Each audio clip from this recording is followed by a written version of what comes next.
네, 여의도 사사건건 시작하겠습니다. 오늘은 여야 의원 한 분씩만 차례로 모시고 양자 간의 토론이 아니고요. 나흘간 국회 전원위원회에서 이루어진 선거제도 개편 관련 이야기를 좀 깊게 나눠보겠습니다. 먼저 이용호 국민의힘 의원 모셨습니다. 자, 어서 오십시오. 네, 안녕하세요. 자, 선거제도 이야기 전에 현안부터 몇 가지 좀 여쭤보고 시작하겠습니다. 김기현 대표가 박정희 대통령 기념관 오늘 방문하고 다음 주에는 박근혜 전 대통령 예방할 계획이라고 제가 들었는데요. 어떤 의미로 봐야 될까요? 정치인의 행동 하나하나 일거수일투족은 다 정치적 메시지가 있는 것이고요. 뭐 시청자들 분들도 아시겠지만 지금 우리 당이 상당히 답답한 상황이긴 해요. 그래서 아무래도 대한민국을 일으키고 또 보수의 상징이라고 할 수 있는 박정희 대통령 기념관을 방문을 한 것으로 보고요. 아무래도 보수표의 결집, 집토끼를 좀 더 관심을 갖게 하는 그런 쪽의 행보라고 보여집니다. 네. 집토끼도 위험하다 이렇게 보는 겁니까? 그 집토끼가 어디로 가겠어요. 그렇지만 그분들의 마음이 많이 지금 좀 허전한 상황이기 때문에 그분들에게 좀 같이 하겠다고 하는 어떤 메시지를 보내는 것이죠. 네. 의원들끼리는 여러 말씀들 좀 나누고 계실 것 같은데 그 집토끼, 그러니까 핵심 지지층이 서운해하는, 허전해하는 이유는 뭐라고들 말씀 나누고 계십니까? 아무래도 이제 우리 국민의 힘이 지난 대선에서 정말 천신만고 끝에 0.73%로 이겼잖아요. 그 이후에 우리 국민들의 마음을 좀 제대로 헤아리지 못한다. 그리고 당정이 하나가 돼서 민생을 살피지 못한다. 이런 마음이 좀 많겠죠. 네. 거기에 민생을 잘 살피지 못한다. 네네. 네. 국민들이 가장 바라는 게 사실 그걸 텐데 살기 편하게 만들어주는. 자, 국민의힘 내부 이야기부터 좀 해보죠. 김기현 대표가 홍준표 대구시장을 당 상임고문직에서 해촉을 했습니다. 관련 발언들 듣고 이야기 나누겠습니다. 홍준표 시장께서 지속적으로 김기현 대표에 대해서 아주 불편하면서도 좀 과한 말씀을 반복적으로 하세요. 특히 이걸 한번 생각해 보세요. 정강원에게 약점이 잡혔냐. 이거는 반대로 생각하면 그럼 너 혹시 너 정강원한테 무슨 돈 받았냐 이렇게 뉘앙스를 받을 수밖에 없는 내용이거든요. 윤심 작용 안 했어요. 저도 뭐 체크해봤는데 윤심 저는 작용 안 했고 김기현 대표의 독자적인 결정이에요. 홍 시장님 그 지난번에 그 제주도 해운대 일광수산 가서 분위기 좋았어요. 저도 있었고 윤 대통령 계시고 홍 시장님 맞은편에 앉아가지고. 당대표는 그런 비아냥을 자기가 참아야 돼요. 근데 그거를 지금 상임위원 해촉이라는 방식으로 한 거는 지지자들한테 굉장한 위기감을 줘요. 이건 꼰대당인데? 이런 느낌이잖아요. 그러니까 저 같은 사람이 어제 그 해촉 소식을 보고 야, 이건 정말 큰일이다 이런 느낌이 들더라고요. 네, 윤희숙 전 의원 발언 중에 상임위원이라는 표현이 있는데요. 상임고문을 잘못 말씀하신 것 같죠? 자, 윤심이 작용한 거냐? 당장 이 이야기부터 나오는데 어떻게 보십니까? 저는 뭐 그렇다고 보지는 않고 다만 대통령에 대한 발언도 포함된 여러 가지가 누적된 것의 결과다 그렇게 봅니다. 대통령에 대한 발언. 네. 최근에 그 백분 토론에서 했던 그 발언 네, 말씀하시는 거예요? 아무래도 대통령을 먼저 토론하다 보니까 뭐 그런 무슨 뭐 초보 대통령 이런 얘기가 나왔겠지만 그러나 그것은 적절치 못했다라고 보여지고요. 네. 그거 하나만이 아니라 그동안에 있었던 여러 가지 이제 당에 대한 뭐 훈수라고 그럴까? 충고라고 그럴까? 이런 것들이 좀 과한 측면이 있었죠. 그러니까 아무리 좋은 얘기도 늘 때와 장소를 가려야 되고 또 수위 조절을 해야 되는데 이분이 좀 너무 나간 측면이 사실은 있습니다. 그런 차원에서 좀 경고를 하는 것이고요. 우리가 이제 그 예전에 어렸을 때 선생님으로부터 이제 뭐 사랑의 회초리 이런 그거 맞아보면 이분이 정말로 사랑을 갖고 애정을 갖고 때리는 것인지 아니면 때로는 화풀이를 하는 것인지 구별이 안 될 때가 있거든요. 좀 알거든요. 맞는 사람은. 그런데 지금 홍준표 대표의 여러 가지 발언들은 그런 사랑의 배 차원을 넘어서서 본인의 정치를 하고 있는 것이 아닌가. 그러니까 자꾸 이 얘기하다 보니까 그게 결국 당의 분란을 점점 더 확대시켜서 결국 당에 도움이 안 된다. 그런 것들의 결론으로 그래서 이제 그런 정치적 액션을 취한 것이 아닌가 싶습니다. 결국에는 정말 당을 위한 윤석열 정부 성공을 위한 고언이 아니라 자기 정치 아니냐. 이런 해석이 나오는군요. 예를 들어 어떤 발언이 좀 그렇게 해석될 여지가 있겠습니까? 그 예를 들면은 그러니까 너무 지나친 발언. 그러니까 지금 전당대회 끝나고 김기현 대표의 비대위 비대위 끝나고 나서 대표 체제가 얼마나 됐습니까? 그런데 뭐 이런 식으로 가면 총선 전에 비대위 체제로 갈 것이다. 이런 얘기를 썼다가 지웠다 이랬단 말이에요. 이것은 최근에 결혼해갖고 한참 이제 희망을 갖고 있는 신혼부부한테 사실은 이런 식으로 하면 당신 곧 이혼할 것 같은데 이렇게 얘기하는 것처럼 악담이거든요. 이런 얘기. 그러니까 그게 또 언론에서 쓰니까 또 다시 받아서 여러 가지 얘기한 것들이 거기에 재미를 붙이신 것이 아닌가. 그게 자기 정치죠. 네. 분란을 자꾸 확대 재생산하는 노이즈를 확대 재생산 그런 과정 아니냐 뭐 이런 말씀이신데 홍준표 시장은 바로 또 맞받았습니다. SNS 열심히 하시잖아요. 오늘도 글을 올렸는데 욕설 극우목서나 끼고 돌면서 화풀이는 엉뚱한 데다가 한다면서 살피고 엿보는 그 버릇 쉽게 버릴 수가 있겠냐 이렇게 맞받았습니다. 자, 이제 윤석열 정부가 출범한 뒤에 당 내에서 이준석 대표가 물러나는 과정이 있었고 유승민 전 원내대표 당대표 출마 못하게 하는 그런 과정이 또 있었고 나경원 전 의원도 그랬었죠. 안철수 의원은 당대표 출마 과정에서 여러 대통령실과 갈등이 좀 있었고요. 이제 홍준표 대표까지 왔는데 이거 뺄셈 정치만 계속하는 거 아니냐 이런 지적도 나옵니다. 그게 안타까운 부분이에요. 사실은 저도 걱정이 되고요. 그리고 조금 전에 우리 홍 시장 같은 경우는 그 발언하는 여러 가지 내용을 보면 그 연세나 경륜 이런 것에 비추어서 말씀이 좀 격하고 품격이 좀 없다. 이런 부분은 사실은 우리 당에 도움이 안 된다 이렇게 말씀을 드리고 싶고 다만 이제 김기현 대표 체제가 들어서고 나서 한 달 정도 지났거든요. 그런데 그 한 달 동안의 기간에 김기현 대표가 실력을 보여줄 수 있는 여건이 못 됐어요. 네. 사실 소방수 역할을 하느라고 바빴고 그러다 보니까 이제 조금 한숨 돌려서 하려고 그러는데 연일 하루가 멀다 고 실언들이 나오고 이런 바람에 정말 저도 지켜보기가 좀 안타까운 상황인데요. 조금 김기현 대표께 그 대표 체제에 좀 조금은 더 시간을 주시고 좀 지켜보는 것이 필요하지 않을까 싶습니다. 네. 뭔가 시간을 좀 달라 뭐 이런 말씀이시고요. 자, 대통령 직무수행 평가 그래픽 만들어 놓은 게 있죠. 금요일에는 갤럽 여론조사 결과가 나옵니다. 자세한 내용은 중앙선거여론조사 심의위원회 홈페이지에서 확인하실 수 있습니다. 흐름이 좀 보이죠? 부정평가가 좀 올라가는 기세가 좀 뚜렷하고요. 긍정평가가 좀 내려왔고 20%대로 내려선 게 5개월 만이랍니다.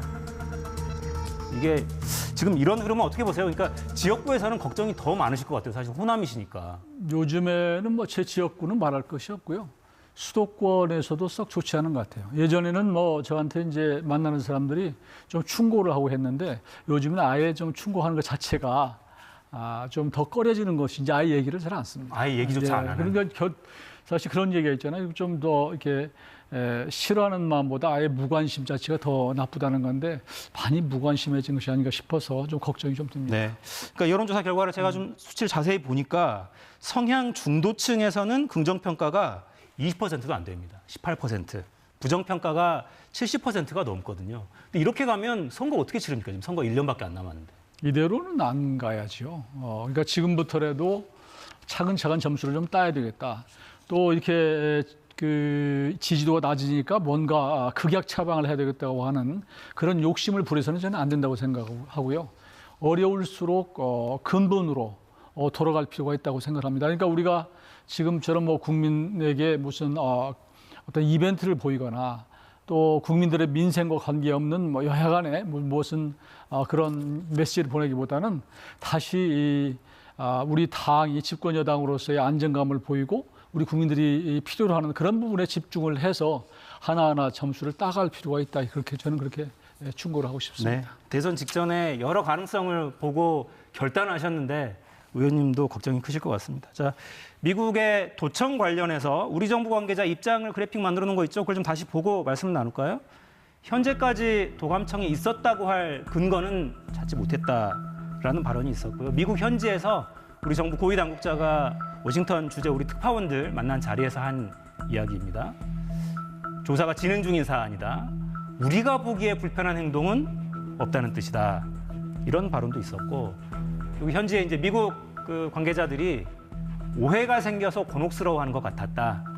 근데 이게 도감청 때문인 것 같지는 않고 국내에서 생긴 논란을 보면서 한국 정부 관계자들을 향해서 좀 곤혹스러워하는 것 같았다. 뭐 이런 반응입니다.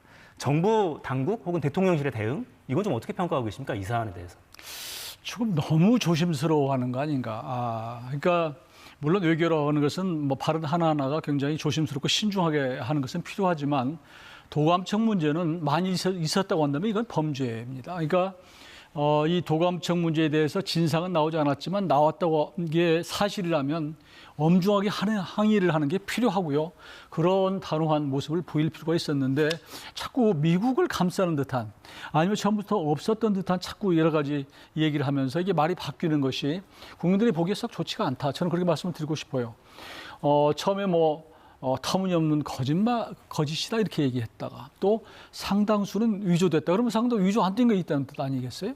뭐 이런 식으로 발 바뀌는 것 자체는 썩 좋지가 않다. 그러니까 예를 들면 이게 도감청 자체가 범죄이기 때문에 예를 들면 누가 도둑을 맞았다 그러면 맞은 사람 잘못은 아닌 것이에요. 그러니까 우리 정부가 사실은 뭐 잘못한 게 없어요. 좀 다만 방비를 못했다는 것인데 그건 이번에도 뭐 국제적으로 보면 이스라엘도 뭐 예를 들어서 도감청 대상에 들어갔고 프랑스도 그랬다는 거 아니에요. 그러니까 이 부분에 대해서 너무 정부가 자신 없어 할 필요가 없다라는 뜻이고 오히려 이런 거에 대해서 좀 당당한 모습을 보이는 것이고 미국이라고 하는 데가 알다시피 무슨 자선 사업가 하는 데가 아니잖아요. 자선 사업국도 아니고 무슨 한없이 우리한테 도와주는 키다리 아저씨도 아니기 때문에 늘 국익 차원에서 움직이기 때문에 그런 면에 있어서 우리도 사실 얘기 들어보면 우리도 다른 나라 도청한다는 거예요. 도감청한다는 거거든요. 그러니까 이걸 기본적으로 깔고 차제에 있었다고 한다면 앞으로 안 생기도록 대책을 마련하면 되는 것이고요. 또 거기에 대해서 또 엄정하게 국가적으로 대응하면 되는 것이에요. 그러니까 이런 부분을 너무 저자세로 혹시라도 그렇게 하는 것은 적절치는 않다 이렇게 봅니다. 네. 자, 오늘 선거제도 개편 이야기를 좀 하자고 모셨는데 시간이 벌써 많이 지나갔네요. 자, 전원위원회 발언하신 걸 보니까 초선 비율 이 말씀을 꽤 길게 좀 하시더라고요. 이걸 강조하신 이유는 어떻게 좀 저희가 받아들이면 될까요? 그게 초선 비율이 국회의원이 바뀌는 비율의 최저선입니다. 그렇죠. 그러니까 지금 17대 같은 경우는 60% 넘어섰고 지난번에도 한 50% 넘어섰거든요. 그러니까 두 사람 중에 한 사람은 떨어지는 거예요. 그런데 사람은 늘 보면 자기는 안 떨어질 거라고 생각해요. 그러니까 그분들의 마음 자세가 이대로 갔으면 좋겠다.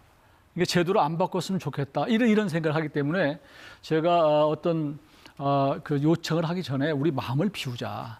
여기 있는 사람도 통계적으로 절반 두 사람 중 한 사람은 떨어지니 우리 마음 비우고 한번 합시다. 그런 차원에서 좀 길게 얘기를 했습니다. 네, 기득권 지키자 이런 생각보다는 진짜 그렇죠. 좋은 제도를 네. 만들자 이런 뜻으로 이해가 되고 동농복합 선거구제 말씀도 하시더라고요. 근데 보면 사실 여야도 생각이 다르고 지역에 따라서도 생각이 다르고 선수에 따라서 생각이 다 다르잖아요. 이거는 어떤 의미로 꺼내신 겁니까? 저는 지금 이번 선거제도 개편이 소선거구제가 사표가 너무 많다. 그러니까 승자 독식이고 한 표라도 더 얻으면 한 표라도 덜 얻으면 떨어지는 거. 그게 사표가 되는 것이거든요. 이 부분이 하나가 있고 그다음에 이제 연동형 비례대표제라고 하는 게 위성정당이 생겼다. 그래서 이제 두 가지 측면에서 시작이 됐기 때문에 사표 문제에 있어서는 적어도 중대선거구제를 도입하면 상당히 없어집니다. 그런 차원에서 이제 제안을 했는데 문제는 대도시에서는 예를 들어서 3명에서 5명까지 뽑아도 문제가 없는데 농촌 같은 경우는 지금도 제지역구 같은 경우는 3군데 아니면 심지어 5군데가 시, 군 이렇게 합쳐서 하나가 되거든요. 근데 예를 들어서 3사람, 2사람 뽑게 되면은 10군데를 합쳐서 되기 때문에 그러면 농어촌 같은 경우에는 국회의원이 지역 대표성이 없어진다. 이래서 이런 차원에서 그냥 농어촌은 현행대로 소선거구제로 두고 대도시는 조금 중대선거구제로 바꾸면 서로 윈윈할 수 있다. 그리고 또 한 가지는 우리가 지역균형을 얘기하는데 대도시의 이렇게 통계를 보니까 대도시 국회의원 숫자가 점점점 많아져요. 네. 그러니까 인구가 많아지니까요. 그러니까요. 이제 도시로 집중하다 보니까 그래서 균형 차원에서도 조금 도농 좀 나눠서 하자 그런 제안을 한 것입니다. 그러니까 인구가 밀집한 수도권이나 대도시에서는 선거구를 좀 확대해서 한 선거구에서 여러 명을 뽑고 그리고 농어촌 지역은 기존대로 소선거구제를 유지하자. 그렇죠. 이런 개념이군요. 네네. 네. 근데 이런 제안을 좀 받아들여질 가능성은 어떻게 보세요? 상당수가 동의를 하는데 네. 이게 중대선거구제 하자 보면 이제 수도권 광역 대도시들이 이제 그 대상이 되거든요. 그런데 민주당의 의석이 수도권이 굉장히 많습니다. 지금 121석 가운데 국민의힘이 17석밖에 안 돼요. 그러면 104석입니까? 거의 대부분이 민주당이기 때문에 중대선거구제를 뽑으면 민주당이 상당히 좀 숫자가 적어져요. 그러니까 민주당은 좀 반대하는 것이고 국민의힘은 조금 찬성하는 거여서 여야 간에 좀 합의가 좀 잘 안 되지 않나. 네. 그러나 민주당의 의원 상당수도 우리가 이번 생각하지 말고 길게 보면 중대선거구제 도노복합으로 가는 것도 좋다. 그런 의견을 많은 분들이 갖고 계십니다. 네. 기득권을 내려놔야 진짜 이게 논의가 될 텐데 쉽지는 않을 것 같습니다. 네. 시간이 벌써 거의 다 됐는데 끝으로 이거 하나만 좀 여쭤볼게요. 호남 이제 지역구 두고 계시니까 양곡관리법 관련한 여론을 봐도 대통령의 제2요구가 잘못됐다는 여론이 더 많은 것 같고요. 여론조사에 따라 수치는 조금씩 다릅니다만 대략 과반 정도는 그런 조사들이 많더군요. 그러면 이제 일단 무결은 됐으니까 뭔가 대책을 만들어야 되잖아요, 이제는. 어떤 걸 좀 생각하십니까? 지금 정부 여당에서는요. 그러니까 지금 원래 의무적으로 쌀을 사두도록 하면 들어가는 예산이 뭐 수천억 정도 되거든요, 매년. 그래서 그 예산을 가지고 농업 경쟁력을 높일 수 있는 부분에 투입을 하자. 그래서 최근에 그 농림부 장관의 말씀은 쌀인데 밀가루처럼 할 수 있는 쌀이 새로 나온 게 있는데 그게 가루분이라고 하는 네. 게 있는데요. 굉장히 좋다고 그래요. 그래서 그 부분을 지금 시험 재배를 하기 위해서 올해 상당 그 면적을 지금 확보를 했는데 이런 경우가 농업 경쟁력을 높이는 것이고 또 앞으로 스마트팜이나 이런 것들에 대해서 좀 더 투자를 해서 좀 농업 경쟁력 자체를 높이는 게 필요하다. 그런 쪽에 아마 집중할 것으로 보입니다. 네. 농촌 지역 인구는 계속 줄어들고 고령화 또 돼 가니까 그런 것들이 현실에서는 어떻게 좀 반영이 될 수 있을지 검토도 좀 잘 이루어져야겠네요. 자, 이영호 의원 말씀 여기까지 듣겠습니다. 감사합니다. 네, 고맙습니다.